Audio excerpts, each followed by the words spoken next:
So, good evening guys.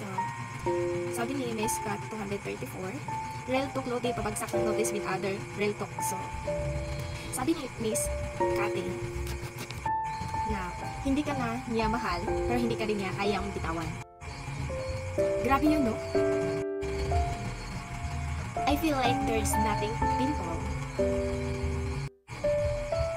about being someone, pero hindi naman talaga yung tipong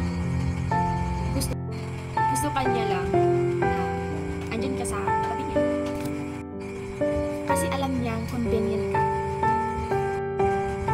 kasi alam niyang na mas magiging magaan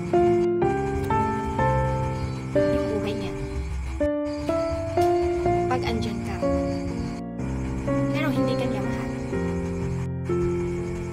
Ito na yung point na mapapatanong ka, mahal mo ba ako kasi kailangan mo ko o kailangan mo ko?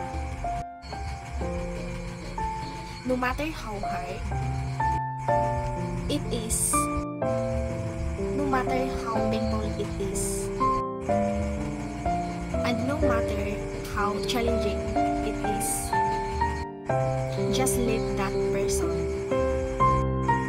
go.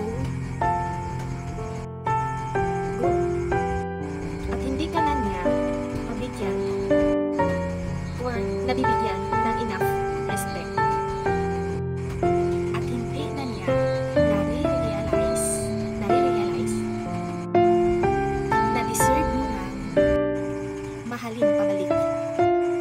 Kagaya ng pagmamahal na binibigay mo. Learn the art of walking away. Learn the art of letting go.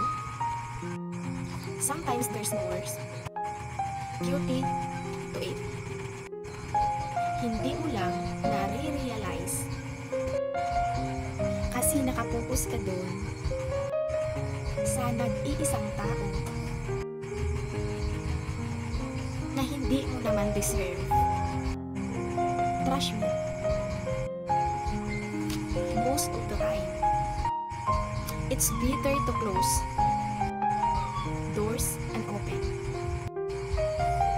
you want to create more opportunities for you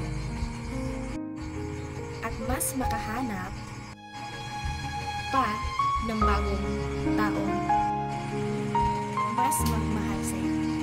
Thank you. I hope makatulong.